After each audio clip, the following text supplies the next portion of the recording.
الحمد لله رب العالمين نحمده ونستعينه ونؤمن به ونتوكل عليه ونعوذ بالله من شرور أنفسنا ومن سيئات أعمالنا من يهده الله فلا مضل له ومن يضلل فلا هادي له وأشهد أن لا إله إلا الله وحده لا شريك له وأشهد أن محمدا عبده ورسوله أرسله بالهدى ودين الحق ليظهره على الدين كله ولو كره المشركون اللهم صل على محمد وعلى آل محمد كما صليت على إبراهيم وعلى آل إبراهيم إنك حميد مجيد اللهم بارك على محمد وعلى آل محمد كما باركت على إبراهيم وعلى آل إبراهيم إنك حميد مجيد أما بعد فإن خير الكلام كلام الله وخير السنن سنن محمد صلى الله عليه وسلم وشر الأمور محدثاتها وكل محدثة بدعة وكل بدعة ضلالة وكل ضلالة في النار أعوذ بالله من الشيطان الرجيم يا أيها الذين آمنوا اتقوا الله حق تقاته ولا تموتن إلا وأنتم مسلمون فلما تراءى الجمعان قال أصحاب موسى إنا لمدركون قال كلا إن معي ربي سيهدين فأوحينا إلى موسى أن اضرب بعصاك البحر فانفلق فكان كل فرق كالطود العظيم. ബഹുമാന്യരായ സത്യവിശ്വാസിനികളെ, സഹോദരങ്ങളെ, രക്ഷിതാക്കളെ, അല്ലാഹു സുബ്ഹാനഹു വ തആലയുടെ വിധിവിലക്കുകൾ ജീവിതത്തിന്റെ രഹസ്യവും പരസ്യവുമായ എല്ലാ മേഖലകളിലും പാലിച്ചുകൊണ്ട് തഖ്വയുള്ളവരായി ജീവിതം ധന്യമാക്കി തീർക്കണേ എന്ന് സ്വന്തത്തെ മറക്കാതെ എല്ലാവരെയും ഉണർത്തുകയാണ്, വസിയത്ത് ചെയ്യുകയാണ്. റബ്ബ് സുബ്ഹാനഹു വ തആല മുത്തഖീങ്ങളും സ്വാലിഹീങ്ങളുമായ അവന്റെ അടിയാങ്ങളുടെ കൂട്ടത്തിൽ നമ്മെ എല്ലാവരെയും ഉൾപ്പെടുത്തി അനുഗ്രഹിക്കുമാറാകട്ടെ. പരിശുദ്ധ ഖുർആനിൽ അല്ലാഹു സുബ്ഹാനഹു വ തആല നമുക്ക് വിവരിച്ചു തരുന്ന ചരിത്രങ്ങൾ ഒരുപാടുണ്ട്. കഴിഞ്ഞുപോയ തലമുറകളുടെ, പ്രവാചകന്മാരുടെ, അവരുടെ അനുചരന്മാരുടെ, അങ്ങനെ കാലാകാലങ്ങളിൽ മനുഷ്യ സമുദായത്തിന് സംഭവിച്ച അനുഭവങ്ങൾ അല്ലാഹു സുബ്ഹാനഹു വ തആല നമുക്ക് വിവരിച്ചു തരികയാണ്. അതിലെ നല്ല പാഠങ്ങൾ ഉൾക്കൊള്ളുന്നതിനു വേണ്ടിയും അവർക്ക് പറ്റിപ്പോയ അബദ്ധങ്ങൾ നമുക്ക് പിണയാതിരിക്കുന്നതിനും വേണ്ടിയാണ് അള്ളാഹു അതൊക്കെ നമുക്ക് ഖുർആനിലൂടെ അല്ലെങ്കിൽ നബി സല്ലല്ലാഹു അലൈഹി വസല്ലമ അവിടുത്തെ തിരുവചനങ്ങളിലൂടെ നമുക്ക് പഠിപ്പിച്ചു തരുന്നത്. അത്തരത്തിൽ രണ്ട് ചരിത്രങ്ങൾ പരിശുദ്ധ ഖുർആനിൽ നിന്ന് നമുക്ക് കാണാൻ കഴിയുന്നത് രണ്ട് സമൂഹങ്ങളുടെ, രണ്ട് പ്രവാചകന്മാരുടെ, അവരുടെ അനുചരന്മാരുടെ ആ നിലക്കുള്ള ചരിത്രങ്ങൾ. ചില സാമ്യങ്ങളുള്ള ചരിത്രങ്ങളാണവ. ആ രണ്ട് സമൂഹങ്ങളും ആ രണ്ട് പ്രവാചകന്മാരും കടലുമായി ബന്ധപ്പെട്ട് കടൽക്കരയിൽ നിൽക്കുമ്പോൾ ആ നിലക്കുള്ള ചില സംസാരങ്ങൾ, അല്ലെങ്കിൽ വെള്ളവുമായി ബന്ധപ്പെട്ട ശിക്ഷകൾ ഇറങ്ങുന്ന സമയത്ത് അങ്ങനെയുള്ള ചില സംസാരങ്ങൾ, അതാണ് ഈ രണ്ട് ചരിത്രങ്ങളിലും അള്ളാഹു നമുക്ക് വിവരിച്ചു തരുന്നത്. അതിലൊന്ന് മഹാനായ നൂഹ് നബി അലൈഹിസ്സലാത്തു വസ്സലാമിന്റെ ചരിത്രമാണ്. നൂഹ് നബി അലൈഹിസ്സലാത്തു വസ്സലാമിന്റെ സമൂഹത്തെ അള്ളാഹു സുബ്ഹാനഹു വ തആല ശിക്ഷിച്ചത് മഹാപ്രളയം കൊണ്ടായിരുന്നു.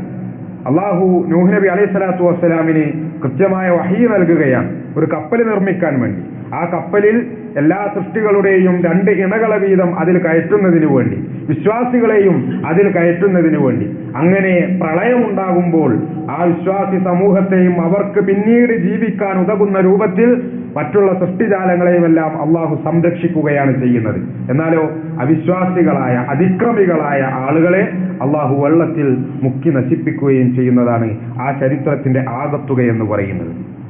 ആ ഒരു ചരിത്രം അള്ളാഹു നമുക്ക് പഠിപ്പിച്ചിരുന്നു. സൂറത്ത് ഹൂദ് അതിലെ 42-43 വചനങ്ങളിൽ നമുക്ക് കാണാൻ കഴിയുന്നത് വഹിയ തജ്രീ ബിഹിം ഫീ മൗജിൻ കൽ ജിബാലി വനാദാ നൂഹ് ഇബ്നുഹു ആ കപ്പലിലായിക്കൊണ്ട് നൂഹ് നബി അലൈഹി സ്വലാത്തു വസ്സലാമും വിശ്വാസികളും അതുപോലെ തന്നെ ആരൊക്കെയാണോ അള്ളാഹു ആ കപ്പലിൽ കയറ്റാൻ അനുമതി നൽകിയത് അവരും അങ്ങനെ യാത്ര ചെയ്തുകൊണ്ടിരിക്കെ തിരമാലകൾക്കും ഇതേ ആ കപ്പൽ അങ്ങനെ സഞ്ചരിച്ചു കൊണ്ടിരിക്കെ നൂഹ് നബി അലൈഹി സ്വലാത്തു വസ്സലാം തന്റെ മകനെ കാണുകയാണ്. ആ മകൻ കൻആൻ എന്ന് പറയുന്ന നൂഹ് നബിയുടെ മകൻ, ആ മകനെ വിളിക്കുകയാണ്. വനാദാ നൂഹ് ഇബ്നുഹു, തന്റെ മകനായ കൻആനിനെ നൂഹ് നബി അലൈഹി സ്വലാത്തു വസ്സലാം വിളിക്കുകയാണ്. വകാന ഫീ മഅ്സിലി യാ ബുനയ്യർകബ് മഅനാ. എന്താണ് ആ സംഭവം? എന്താണ് പറയുന്നത്? ആ മകൻ കൻആൻ എന്ന് പറയുന്ന ആ മകൻ അവനൊരു ഉയർന്ന സ്ഥലത്ത്, അകലെ ഒരു സ്ഥലത്ത് മാറി നിൽക്കുകയാണ്. ഈ വെള്ളത്തിൽ നിന്നും പ്രളയത്തിൽ നിന്നൊക്കെ രക്ഷപ്പെടാമെന്നാണ് അവൻ വിചാരിക്കുന്നത്.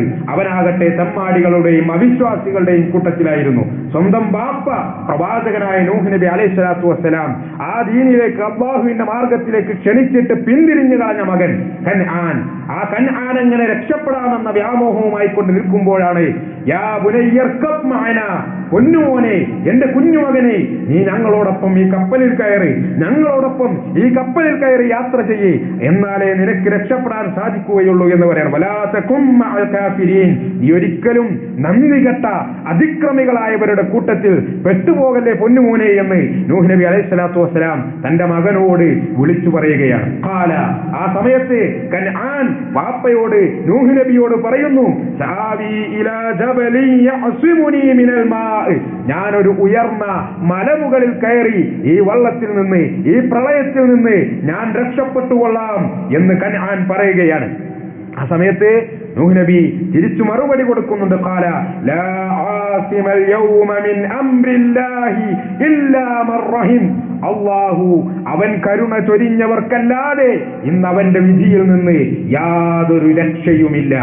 എത്ര വലിയ മലമുകളിൽ കയറിയാലും ശരി, എത്ര വലിയ കോട്ട കൊത്തളങ്ങൾക്ക് അകത്തായിരുന്നാലും ശരി, എത്ര വലിയ സന്നാഹങ്ങളും സംവിധാനങ്ങളും സഹായികളും ഉണ്ടായിരുന്നാലും ശരി, ലാ ആസിമൽ യൗം, ഇന്നൊരാൾക്കും ഒരു രക്ഷയുമില്ല, മിൻ അംരില്ലാ, അല്ലാഹുവിന്റെ കൽപ്പനയിൽ നിന്ന്, ഇല്ലാ മർ റഹിം, അവൻ ആർക്കാണോ കരുണ നൽകുന്നത്, അവൻ ആരെയാണോ രക്ഷപ്പെടുത്താൻ ഉദ്ദേശിക്കുന്നത്, അവർക്കല്ലാതെ. ഇത് വലിയ ഒരു പാഠം നമുക്ക് പറഞ്ഞു തരുന്നുണ്ട്. അതായത് നമ്മൾ എത്ര കേമന്മാരായിരുന്നാലും, നമ്മൾ എത്ര സമ്പന്നന്മാരായിരുന്നാലും, നമുക്ക് എത്ര ഉന്നതികളിൽ എത്തിപ്പെടാമെന്ന് നമ്മൾ കരുതിയിരുന്നാലും ശരി, അള്ളാഹുവിന്റെ വിധി വന്നു കഴിഞ്ഞാൽ അവൻ ഏത് ഉയരങ്ങളിൽ നിന്നും നമ്മെ വലിച്ച് താഴെയിടും. ഏറ്റവും വലിയ ഉന്നതികളിൽ നിന്ന് ഏറ്റവും അധമനാക്കി റബ്ബ് സുബ്ഹാനഹു വ തആല നമ്മെ മാറ്റും. അവൻ നമ്മോട് കരുണ ചെയ്യാൻ ഉദ്ദേശിച്ചിട്ടില്ല എങ്കിൽ അള്ളാഹു നമ്മോട് കരുണ ചൊരിയുമാറാകട്ടെ. രണ്ടാമത്തെ ചരിത്രം സഹോദരങ്ങളെ, മഹാനായ മൂസാ നബി അലൈഹി സ്വലാത്തു വസ്സലാമിന്റേതാണ്. ഞാൻ ആമുഖമായി നിങ്ങളെ ഓതിക്കേൾപ്പിച്ച ആയത്തുകൾ.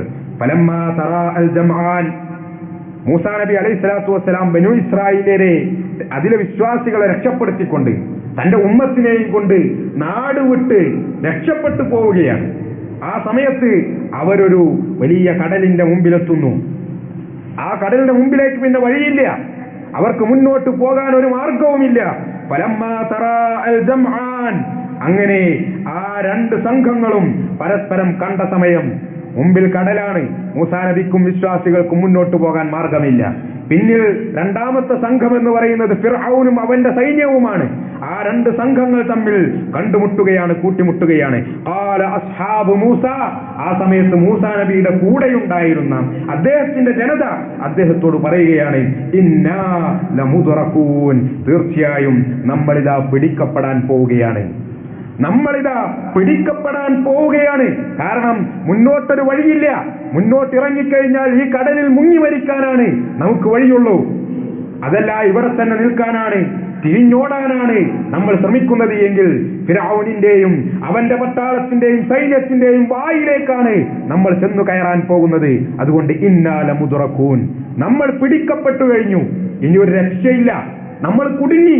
മൂസ, നിന്റെ കൂടെ വന്നിട്ട് ഞങ്ങളൊക്കെ പെട്ടുപോയല്ലോ എന്ന വർത്താനാണ് മൂസാ നബിയുടെ ജനത അദ്ദേഹത്തോട് പറയുന്നത്. ഇന്നാ ലമുദ്റകൂൻ, നമ്മൾ കുടുങ്ങിക്കഴിഞ്ഞു, ഇനി ഇന്നൊരു രക്ഷയുമില്ല എന്ന് ആ മനുഷ്യന്മാർ മൂസാ നബിയോട് പറയുകയാണ്. ഖാല, ആ സമയത്ത് മൂസാ നബി തിരിച്ചു പറയുന്നു ആ ജനങ്ങളോട്, ഇന്ന മഅയ റബ്ബി സയഹ്ദീൻ, നിങ്ങൾ പറയുന്നതൊന്നുമല്ല കാര്യം, കല്ല, നിങ്ങൾ പറയുന്നതിലൊന്നും ഒരർത്ഥവുമില്ല, ഒരു കാര്യവുമില്ല.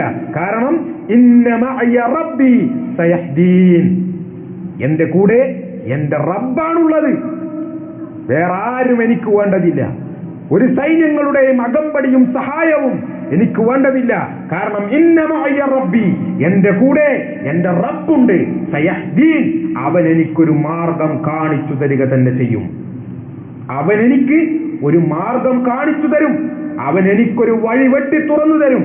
ഏത് കടലിന് മുമ്പിൽ ചെന്ന് വെട്ടാലും ശരി, അല്ലാഹു സുബ്ഹാനഹു വ തആല കൂടെയുണ്ടോ അവൻ എനിക്കൊരു മാർഗം തുറന്നു തരുമെന്നാണ്.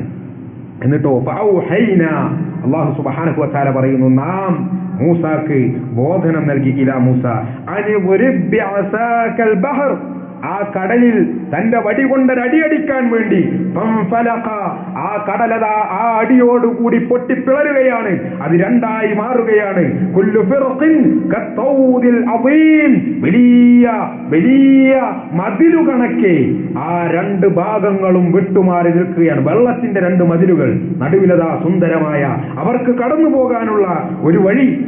എന്നിട്ടോ വഅസ്ലഫ്നാ സമ്മൽ ആഖരീൻ, എന്നിട്ട് ആ മൂസാ നബി അലൈഹിസ്സലാത്തു വസ്സലാമിന്റെ ആ മാർഗം, ആ വഴി, അതിലൂടെ ആ വഴിയിലൂടെ അവർ കടന്നു പോകുന്നു. പിന്നാലെയുള്ള ഫിർഔനും കൂട്ടരും അവരും അടുത്തേക്കെത്തുകയാണ്. അവരടുത്തേക്കെത്തുമ്പോൾ വാൻജൈന മൂസ വമൻ മഅഹു അജ്മഈൻ, മൂസാ നബി അലൈഹിസ്സലാത്തു വസ്സലാമും കൂടെയുള്ള ആളുകളും അവരെല്ലാവരും ആ വഴി കടന്ന്, ആ കടൽ കടന്ന് അക്കരെ എത്തുന്നു. എന്നാലോ പിന്നീട് വന്ന രണ്ടാം കക്ഷി ഫിർഔനും അവന്റെ കൂട്ടരും അവരതാ ആ കടൽ അത് പഴയപടിയാവുകയും അതിൽ മുങ്ങി നശിപ്പിക്കപ്പെടുകയുമാണ്. സമാനമായ രണ്ട് ചരിത്രങ്ങളാണിത്. വള്ളത്തിൽ മുക്കി നശിപ്പിക്കാണ് രണ്ട് കൂട്ടരെ അല്ലാഹു സുബ്ഹാനഹു വ തആല. പക്ഷേ അവിടെ നടക്കുന്ന ആ എക്സ്ചേഞ്ചുകൾ ഉണ്ടല്ലോ, ആ സംഭാഷണങ്ങളുണ്ടല്ലോ, ആ സംഭാഷണങ്ങളിൽ നിന്ന് നമുക്ക് വായിച്ചെടുക്കാൻ കഴിയുന്നത് ഒന്ന്, നൂഹ് നബിയുടെ മകൻ പറഞ്ഞ, കൻആൻ പറഞ്ഞ വാക്കുകൾ. ഞാൻ ഏതെങ്കിലും വലിയ സ്ഥലത്ത് കയറി നിന്ന്, ഏതെങ്കിലും മലയുടെ മുകളിൽ കയറി നിന്ന് ഞാൻ രക്ഷപ്പെട്ടുകൊള്ളാം. പക്ഷേ നൂഹ് നബി അലൈഹിസ്സലാത്തു വസ്സലാം തിരുത്തി കൊടുക്കുന്നു, ഏത് ഉയരത്ത് കയറിയാലും ഇന്ന് രക്ഷയില്ല. ഏത് ഉയരത്ത് കയറിയാലും, ഏത് മലമുകളിലായിരുന്നാലും, ഏത് കൊടുമുടിയുടെ മുകളിലായിരുന്നാലും ഇന്ന് രക്ഷയില്ല. കാരണം അവിശ്വാസികളെ മുക്കി നശിപ്പിക്കാൻ അള്ളാഹുവിന്റെ തീരുമാനം ഇറങ്ങിക്കഴിഞ്ഞു. അള്ളാഹു നമ്മെ ശിക്ഷിക്കാൻ ഉദ്ദേശിച്ചു കഴിഞ്ഞാൽ നമ്മൾ ഭയപ്പെടുകയല്ലാതെ നിർവാഹമില്ല, ഒരു പ്രതീക്ഷയും പിന്നില്ല, പിന്നൊരു രക്ഷയുമില്ല. അതാണ്, എത്ര ഉന്നതങ്ങളിലായിരുന്നാലും അള്ളാഹു നമ്മെ വലിച്ച് താഴെ ഇറക്കും. രണ്ടാമത്തെ ചരിത്രത്തിൽ ഒരു ഇടങ്ങേറിലാണ് ചെന്ന് പെട്ടിട്ടുള്ളത്. ഇനി ഒരു രക്ഷയില്ല എന്നാണ് വിചാരിക്കുന്നത്. നൂഹ് നബിയുടെ മകൻ വിചാരിച്ച ഒരു പ്രതീക്ഷ ഉണ്ട് എന്നാണ്. പക്ഷേ ഇവിടെ മൂസാ നബിയുടെ കൂടെയുള്ള ആളുകൾ വിചാരിക്കുന്നത് ഇനി ഒരു പ്രതീക്ഷയില്ല, ഒരു രക്ഷയുമില്ല എന്നാണ്. പക്ഷേ അവിടെ മൂസാ നബി പറയുന്നു, നോക്കൂ നിങ്ങൾ, അങ്ങനെ പ്രതീക്ഷയറ്റു പോകേണ്ട കാര്യമില്ല, നിരാശപ്പെടേണ്ടതില്ല, വിഷമിക്കേണ്ടതില്ല. ഇന്ന മഅയ റബ്ബി സയഹ്ദീൻ, എന്റെ കൂടെ എന്റെ റബ്ബുണ്ട്, അവനൊരു വഴി കാണിച്ചു തരും. മനസ്സിലാവുന്നു? അപ്പൊ ഈ രണ്ട് അറ്റങ്ങൾ നമ്മൾ മനസ്സിലാക്കണം. ഭയമെന്ന് പറയുന്നത് അത് ചെന്നെത്തുന്നത് അള്ളാഹുവിലാണ്, പ്രതീക്ഷ എന്ന് പറയുന്നതും ചെന്നെത്തുന്നത് അള്ളാഹുവിലാണ്. അള്ളാഹുവിന്റെ വിജയം ഭയക്കേണ്ടുന്ന ഒരു സാഹചര്യം ഉണ്ടായാൽ അതിനേക്കാളും വലിയ പ്രതീക്ഷ, അതിനെ മറികടക്കുന്ന ഒരു പ്രതീക്ഷ വേറെയൊന്നില്ല. അള്ളാഹു കൂടെയുണ്ട് എന്ന പ്രതീക്ഷയൊന്നുണ്ടായാൽ സഹോദരങ്ങളെ, പിന്നെ ആ പ്രതീക്ഷയെ മറികടക്കുന്ന ഒരു ഭയവും വേറെയൊന്നില്ല. എല്ലാ ഭയവും ചെന്നെത്തുന്നത് അള്ളാഹുവിങ്കലേക്കാണ്, എല്ലാ പ്രതീക്ഷയും ചെന്നെത്തുന്നത് അള്ളാഹുവിങ്കലേക്കാണ്. വിശ്വാസികളുടെ കാര്യമാണ് ഞാൻ പറഞ്ഞത്. വിശ്വാസം മനസ്സിൽ ഉറച്ചിട്ടുണ്ടോ? മനസ്സിൽ ഇഖ്ലാസ് ഉണ്ടോ? ഈമാനുണ്ടോ? ദീനുണ്ടോ? തഖ്വയുണ്ടോ? എങ്കിൽ അള്ളാഹുവിനല്ലാതെ യാതൊന്നിനെയും പേടിക്കേണ്ടതില്ല, അള്ളാഹുവിനല്ലാതെ യാതൊന്നിലും പ്രതീക്ഷ അർപ്പിക്കേണ്ട ഒരു സാഹചര്യം ഉണ്ടാവൂല. ഇല്ലാന്നിങ്ങനെ എന്താ അറിയോ, ഒരു വാഴന്റെ അനങ്ങിയാ പേടിയാകും അല്ലേ?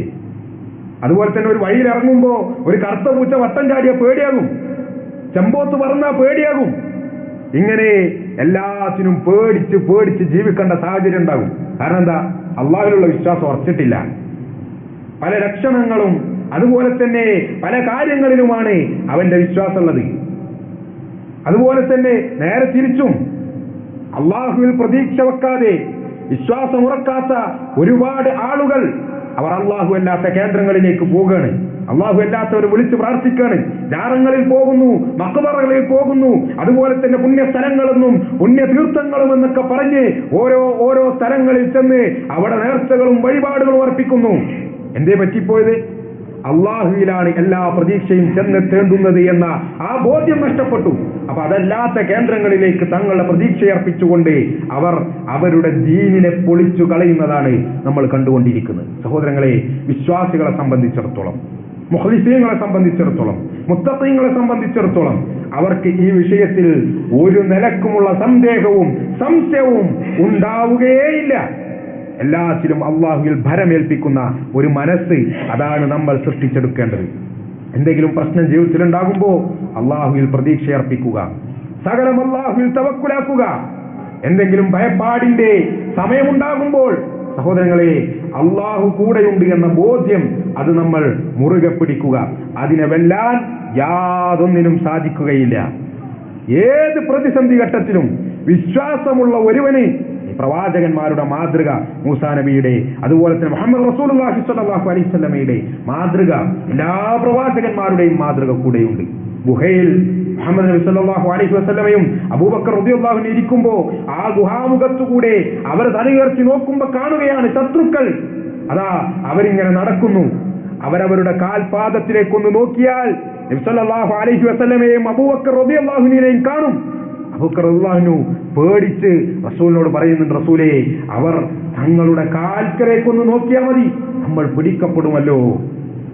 ആ സമയത്ത് നബി സല്ലല്ലാഹു അലൈഹി വസല്ലമ അബൂബക്കർ റളിയല്ലാഹു അൻഹുവിനോട് പറഞ്ഞു കൊടുക്കുന്നുണ്ട്, അബൂബക്കർ, നമ്മൾ രണ്ടുപേര് മാത്രമാണ് എന്നാണോ താങ്കൾ വിചാരിക്കുന്നത്? രണ്ടുപേർ ഒറ്റക്കായിരിക്കെ അവരുടെ കൂടെ മൂന്നാമതായി അല്ലാഹു സുബ്ഹാനഹു വ തആല ഉണ്ട് എങ്കിൽ ആ രണ്ടാളുകളെ കുറിച്ച് അബൂബക്കർ താങ്കൾക്ക് എന്താണ് അറിയുക? താങ്കൾ എന്താണ് മനസ്സിലാക്കിയിട്ടുള്ളത് എന്ന് ചോദിക്കാൻ. അഥവാ പേടിക്കണ്ട, നമ്മുടെ കൂടെ അള്ളാഹു ഉണ്ട്. ഇന്നമഅയ റബ്ബി സയഹ്ദീൻ, അള്ളാഹു കൂടെയുണ്ട്, അവൻ രക്ഷിക്കും, അവൻ മാർഗം കാണിക്കും, അവനൊരു വഴി വെട്ടിത്തരുമെന്ന ആ ഒരു ബോധ്യം. സഹോദരങ്ങളെ, ഈ ബോധ്യം നഷ്ടപ്പെട്ടാൽ പിന്നെ ജീവിതത്തിന്റെ അർത്ഥമില്ല. വെറും ജീവിതം ഇങ്ങനെ ജീവിച്ചു തീർക്കുക എന്നുള്ളതേ ഉള്ളൂ. അള്ളാഹു അല്ലാത്ത കേന്ദ്രങ്ങളിൽ ചെന്ന് നമ്മുടെ വിശ്വാസവും നമ്മുടെ കർമ്മങ്ങളും ഒക്കെ അടിയറവ് വെച്ചുകൊണ്ട് അങ്ങനെ ജീവിച്ചു മരിച്ചാൽ എന്ത് നേട്ടം? ഈ ദുനിയാവിലും അതെ, പരലോകത്തും അതെ. അതുകൊണ്ട് ഗൗരവമായി നമ്മുടെ ജീവിതങ്ങളിലെ ഭയത്തിന്റെയും പ്രതീക്ഷയുടെയും ഘട്ടങ്ങൾ അതെല്ലാം അള്ളാഹുവിലേക്ക് തിരിച്ചുവിടുന്ന ഒരു രൂപം, അങ്ങനെയുള്ള ഒരു രീതി നമ്മൾ ബോധപൂർവം സൃഷ്ടിച്ചെടുക്കണം. നമ്മുടെ മനസ്സുകളെ അതിനുവേണ്ടി പാകപ്പെടുത്തണമെന്ന് എന്നോടെന്ന പോലെ എല്ലാവരോടും വസിയത്ത് ചെയ്യുകയാണ്. അല്ലാഹു സുബ്ഹാനഹു വ തആല തൗഫീഖ് നൽകി അനുഗ്രഹിക്കുമാറാകട്ടെ.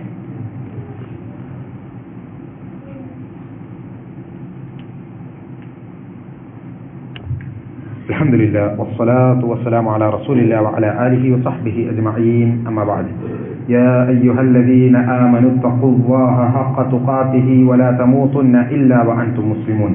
അള്ളാഹുവിനെ സൂക്ഷിച്ച് ജീവിക്കണമെന്ന് ഒരിക്കൽ കൂടി ഉണർത്തുകയാണ്, വസിയ്യത്ത് ചെയ്യുകയാണ്. റബ്ബ് സുബ്ഹാനഹു വ തആല നമ്മെ എല്ലാവരെയും അനുഗ്രഹിക്കുമാറാകട്ടെ. സഹോദരങ്ങൾ, വളരെ പ്രധാനപ്പെട്ട ഒരു വിഷയമാണ് നമ്മൾ പറഞ്ഞു വന്നത്. വളരെ കൃത്യമായി ചരിത്രങ്ങളിലൂടെ നമുക്ക് ബോധ്യപ്പെടുന്ന ഒരു വിഷയം. അഥവാ അള്ളാഹു നമ്മെ പിടികൂടാൻ ഉദ്ദേശിച്ചാൽ നമുക്കൊരു പ്രതീക്ഷയും പിന്നെയില്ല. അള്ളാഹുവിൽ നമുക്ക് പ്രതീക്ഷയുണ്ട് എങ്കിൽ വേറെ ഒന്നിനും നമ്മെ പിടികൂടാൻ സാധിക്കുകയുമില്ല. അതാണ് പറഞ്ഞതിന്റെ ആകത്തുക. ഇന്ന് മനുഷ്യരെന്നുള്ള നിലക്ക്, സമൂഹം എന്നുള്ള നിലക്ക്, കുടുംബങ്ങൾ എന്നുള്ള നിലക്ക് ഒരുപാട് പ്രയാസങ്ങളും പ്രതിസന്ധികളും ഒക്കെ അങ്ങനെ ഒരു കാലഘട്ടത്തിലൂടെയാണ് നമ്മൾ കടന്നുപോയിക്കൊണ്ടിരിക്കുന്നത്. കാരണം എന്താണെന്ന് വെച്ച് കഴിഞ്ഞാൽ നമ്മുടെ ചുറ്റുപാടിൽ തിന്മകൾ അധികരിച്ചുകൊണ്ടേയിരിക്കും. നന്മ നുള്ളിപ്പെറുക്കിയെടുക്കേണ്ട സാഹചര്യം. തിന്മയുടെ കടലാണ് നമ്മുടെ ചുറ്റുമുള്ളത്.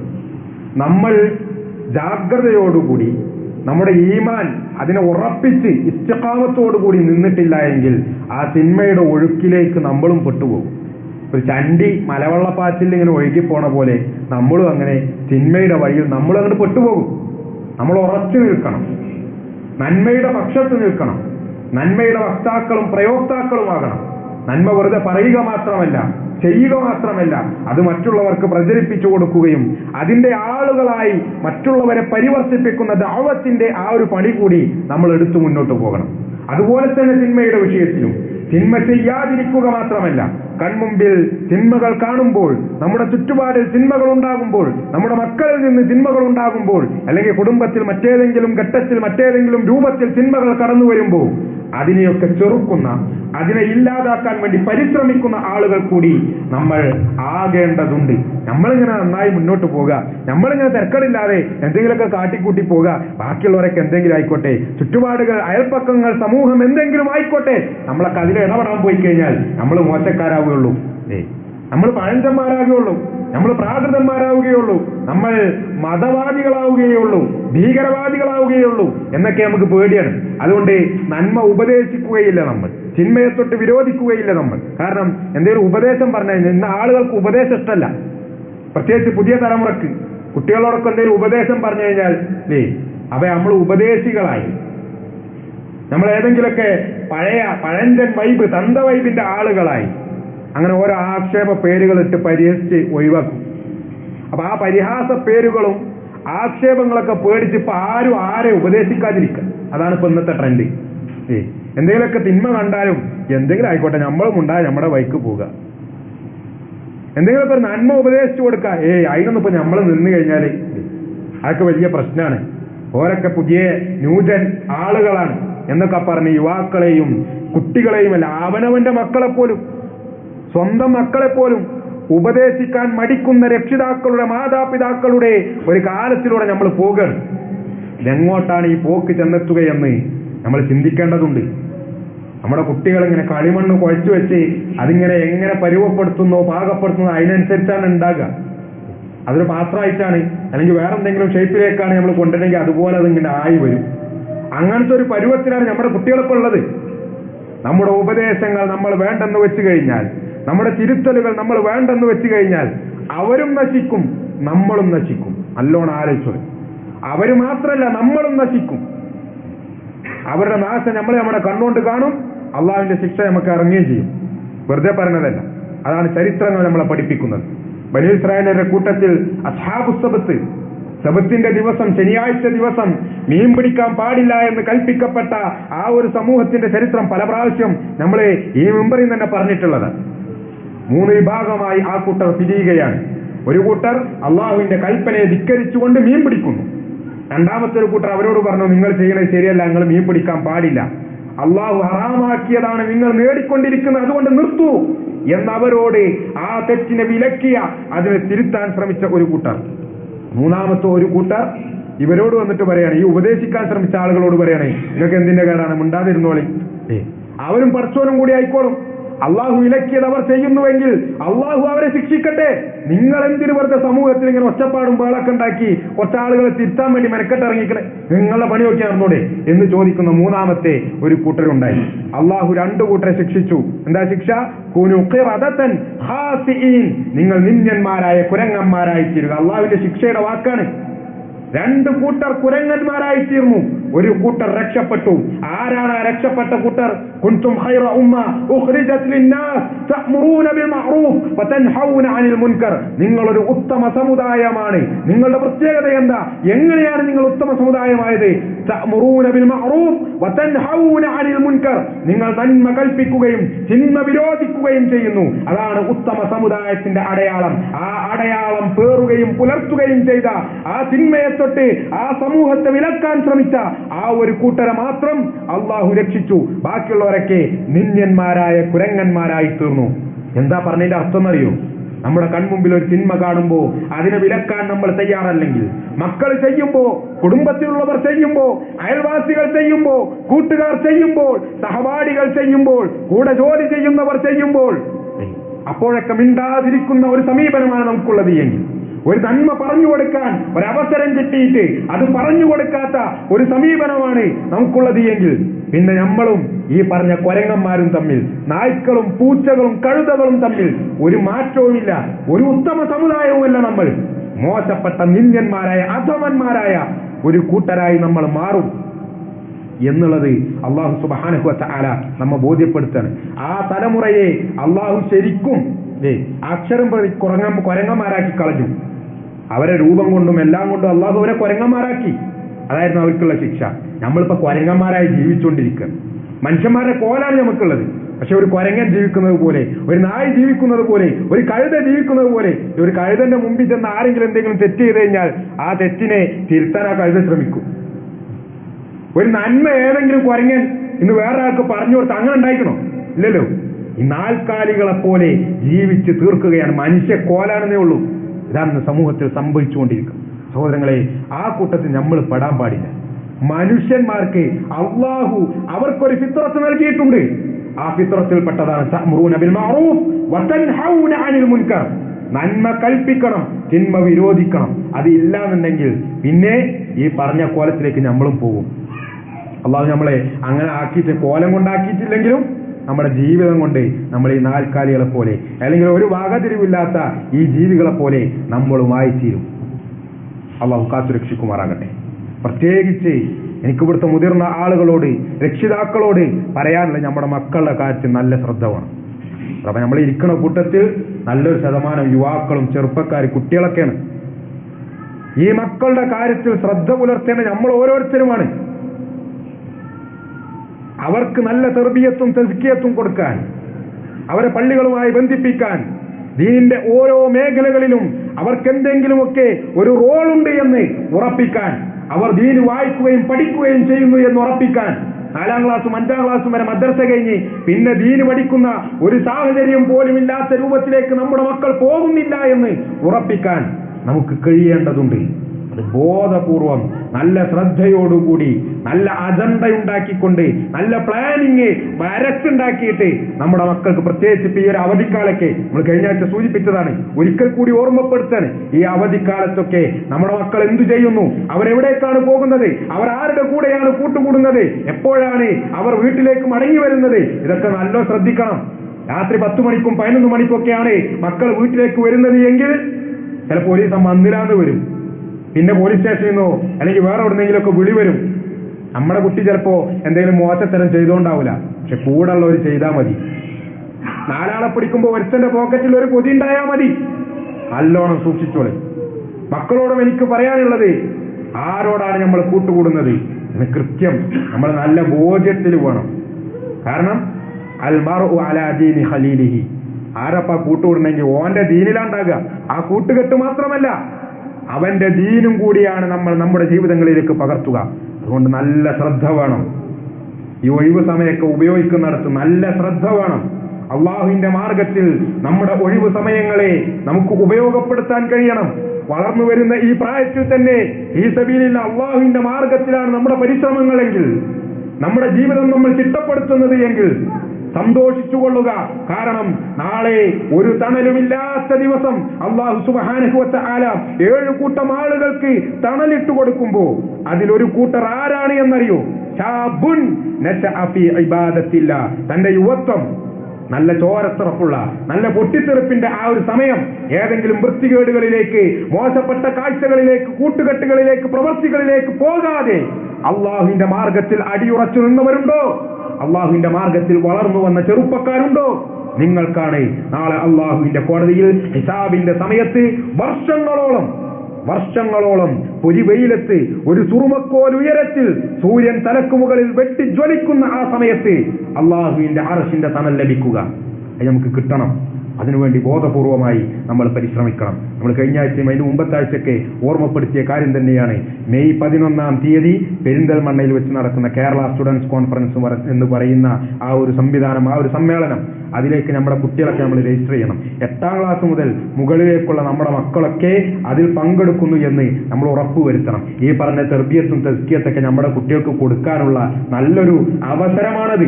ആ ഒരു ഏതാനും മണിക്കൂറുകൾ നമ്മുടെ കുട്ടികൾക്ക് ഒരിക്കലും നഷ്ടപ്പെടുന്നില്ല എന്ന് ഉറപ്പുവരുത്തുക. അവിടെ പുറത്ത് അതിന്റെ രജിസ്ട്രേഷനുള്ള സംവിധാനം നമ്മൾ ചെയ്തിട്ടുണ്ട്. നമ്മുടെ കുട്ടിയുടെയും നമ്മുടെയും അതുപോലെ തന്നെ നമ്മുടെ മൊബൈൽ നമ്പറൊക്കെ ഒന്ന് അവിടെ എഴുതി കൊടുത്തു കഴിഞ്ഞാൽ നിങ്ങൾ അങ്ങോട്ട് വിളിക്കും. അതിനുള്ള സംവിധാനങ്ങൾ, വാഹന സൗകര്യങ്ങളും ഒക്കെ ഒരുക്കി, അത് എല്ലാ സംവിധാനങ്ങളും ഒരുക്കി, എല്ലാ സൗകര്യങ്ങളും ഒരുക്കി നിങ്ങളെ ബന്ധപ്പെടും. ഇൻഷാ അല്ലാഹ്. അല്ലാഹു സുബ്ഹാനഹു വ തആല തൗഫീഖ് നൽകി അനുഗ്രഹിക്കുമാറാകട്ടെ. നമുക്കും നമ്മുടെ മക്കൾക്കും തലമുറകൾക്കും എല്ലാം അള്ളാഹുവിന്റെ മാർഗത്തിൽ അടിയുറച്ചുകൊണ്ട് മുന്നോട്ട് പോകാനുള്ള അവസരവും അനുഗ്രഹവും അള്ളാഹു നൽകി അനുഗ്രഹിക്കുമാറാകട്ടെ. എല്ലാവിധ വലാലത്തുകളിൽ നിന്നും ഫിത്നകളിൽ നിന്നും അള്ളാഹു നമ്മെ എല്ലാവരെയും കാത്ത് രക്ഷിക്കുമാറാകട്ടെ. അള്ളാഹുവിന്റെ വഴിയിൽ നമ്മുടെ എല്ലാവിധ പ്രതീക്ഷകളും അതുപോലെ തന്നെ അള്ളാഹുവിനെ ഭയപ്പെട്ട് ജീവിക്കുന്ന ഒരു സാഹചര്യവും അള്ളാഹു നമുക്ക് നൽകി അനുഗ്രഹിക്കുമാറാകട്ടെ. വന്നുപോയ തെറ്റുകുറ്റങ്ങൾ അള്ളാഹു നമുക്ക് എല്ലാവർക്കും വിട്ടുപുറത്ത് മാപ്പാക്കി തരുമാറാകട്ടെ. നമ്മുടെ ഇടയിൽ നിന്ന് മരണപ്പെട്ടു പോയ ഖബറുകൾ അള്ളാഹു വിശാലമാക്കുകയും പ്രകാശപൂരിതമാക്കുകയും അവരെ നമ്മയും അവന്റെ ജന്നാത്തുൽ ഫിർദൗസിൽ പാപമുക്തരായി ഒരുമിച്ച് ചേർക്കുകയും ചെയ്യുമാറാകട്ടെ. രോഗങ്ങൾ കൊണ്ട് പ്രയാസപ്പെടുന്നവർക്ക് അള്ളാഹു പരിപൂർണമായ ശിഫാഇനെ പ്രദാനം ചെയ്യുമാറാകട്ടെ. കടബാധ്യതകൾ കൊണ്ട് പ്രയാസപ്പെടുന്നവർക്ക് അള്ളാഹു റിസ്ഖിനെ വിശാലമാക്കുകയും എല്ലാവിധ പ്രയാസങ്ങളിൽ നിന്നും വിടുതൽ നൽകി അനുഗ്രഹിക്കുകയും ചെയ്യുമാറാകട്ടെ. ലോകത്തിന്റെ വ്യത്യസ്ത ഭാഗങ്ങളിൽ പീഡനങ്ങളും ദുരിതങ്ങളും അനുഭവിച്ചുകൊണ്ടിരിക്കുന്ന മുസ്ലിം സഹോദരങ്ങൾക്ക് അള്ളാഹു ക്ഷമയും സഹനവും പ്രദാനം ചെയ്യും. വലിയ പ്രതിഫലം ഇരുലോകത്തും അവർക്കും നമുക്കുമെല്ലാം നൽകി അനുഗ്രഹിക്കുകയും ചെയ്യുമാറാകട്ടെ. ഇസ്ലാമിനെതിരിൽ മുസ്ലിങ്ങൾക്കെതിരിൽ കുതന്ത്രങ്ങൾ മെനഞ്ഞുകൊണ്ടിരിക്കുന്ന എല്ലാവിധ കക്ഷികളുടെയും ശത്രുക്കളുടെയും കുതന്ത്രങ്ങളുടെ മുന റബ്ബ് സുബ്ഹാനഹു വ തആല ഒടിച്ചു കളയുമാറാകട്ടെ. അവരുടെ കുതന്ത്രങ്ങൾ അള്ളാഹു ബാത്തിലാക്കുകയും ഇസ്ലാമിന് പ്രതാപവും വിജയവും നൽകി അനുഗ്രഹിക്കുകയും ചെയ്യുമാറാകട്ടെ. اللهم اغفر للمؤمنين والمؤمنات والمسلمين والمسلمات والأحياء منهم والأموات إنك مجيب الدعوات ويا قاضي الحاجات. اللهم حاسبنا حسابا يسيرا. اللهم يا مقلب القلوب ثبت قلوبنا على دينك. ربنا اصرف عنا عذاب جهنم إن عذابها كان غراما إنها ساءت مستقرا ومقاما. ربنا هب لنا من أزواجنا وذرياتنا قرة أعين واجعلنا للمتقين إماما. اللهم أعز الإسلام والمسلمين وأذل الشرك والمشركين ودمر أعداءك أعداء الدين. ربنا تقبل منا إنك أنت السميع العليم وتب علينا إنك أنت التواب الرحيم. ربنا آتنا في الدنيا حسنة وفي الآخرة حسنة وقنا عذاب النار. آمين آمين برحمتك يا أرحم الراحمين.